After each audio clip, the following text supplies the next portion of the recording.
Where would you picture finding a treasure of gold and copper, a depot for exotic spices, and a luxurious bathhouse all in one place? Here? In the desert? In the middle of nowhere? Observe this environment. It certainly appears to be an obscure, desolate location. It is 25 minutes south of the Dead Sea in the beginning of the Negev in an area that's known as the Arava. But here we are at the remains of the biblical Tamar Park, which housed not one, but 4 fortresses, a caravanserai, a cult worship center, and finally a British police station, in addition to all that was mentioned above. Its inhabitation spanned well over 1,000 years, and by 7 different societies. There are 8 different strata or levels of inhabitation in this remote location. Okay, so why here? Well, if you look at this ancient map, you'll see that in reality, this is anything but remote. It's on crossroads going in all directions, both nationally and internationally, rendering control of this area very strategic. The first to make use of this location was Shlomo HaMelech, or King Solomon, as it states in Melachim Aleph, 1 Kings, chapter 9, that Tamar was one of the places built by Shlomo. In that chapter, it also states that Shlomo's men went down to Etzion Gever, or today's Eilat, to bring back gold from foreign lands. Looking at the map, we can see the road to Eilat is directly south of here, and its shipment of gold would be stored here along the trip. Ancient copper mines were 30 kilometers southeast, with copper being a great source of income.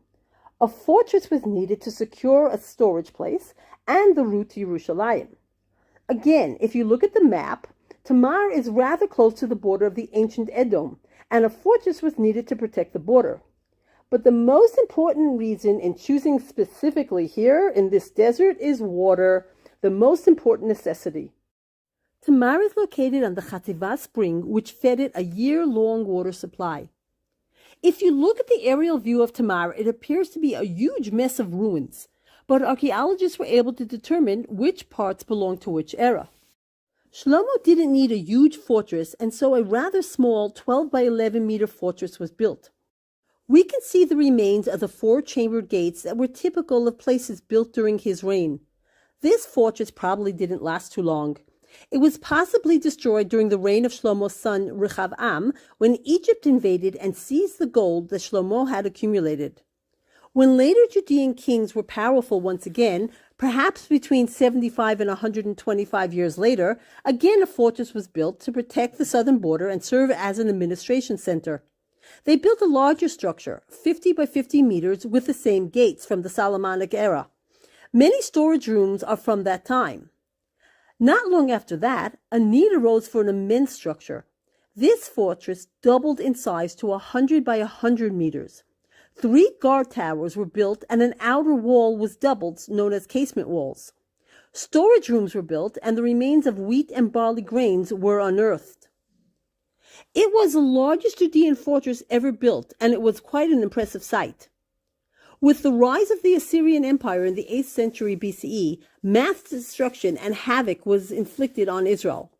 First, the 10 tribes were exiled, and then when in 701 BCE King Chizkiyahu rebelled against them, the long arm of the Assyrians reached even here.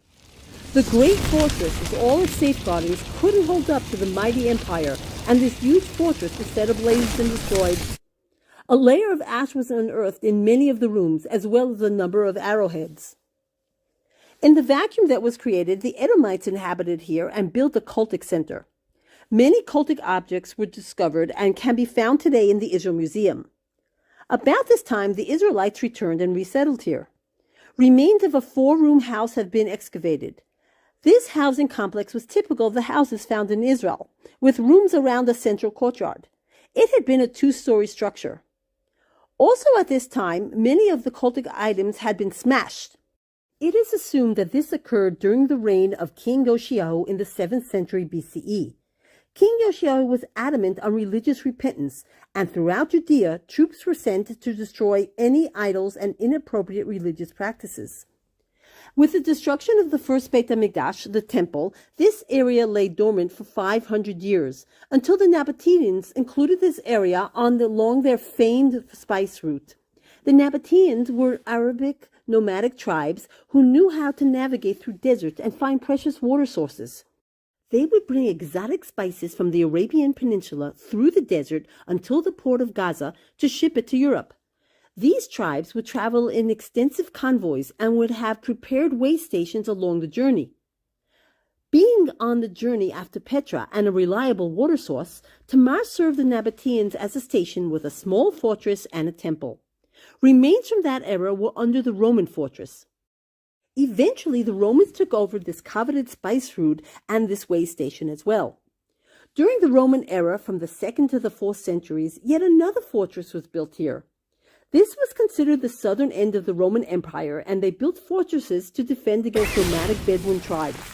It was a small structure measuring 46 by 46 meters, the size similar to that of the first structure of the Israelites. In each corner, towers projected high above. But you can't expect Roman soldiers to be stationed way out in the middle of nowhere in a desert. So they built a luxurious 7-room bathhouse. Remains of a Roman cistern are visible, but their main water source was a spring. This bathhouse had many different rooms with baths of varying temperatures ranging from cold to hot, as well as a sauna and a dressing room. One room held the furnace to heat the water for the hot tub. In addition, an inn where travelers could stay was built right next door. But the Roman presence ended abruptly when in 363 a huge earthquake struck here and all was destroyed. Though this oasis was used in the Byzantine and the Arab eras, and also served perhaps as outposts, the area basically laid in waste until 1918 when the British entered the country and they built a police station here. It remained all the while they were here in Israel until 1948. They built a well and an aqueduct to bring water to a trough for the camels and the police station. Israel acquired control of this area in November 1948 in Operation Lot. Also in this area is a huge juju tree dating back nearly 1,000 years. This tree has become the symbol of the Arava. And so this oasis lies right off the main highway, waiting for visitors to remake its acquaintance with its 3,000 years of history.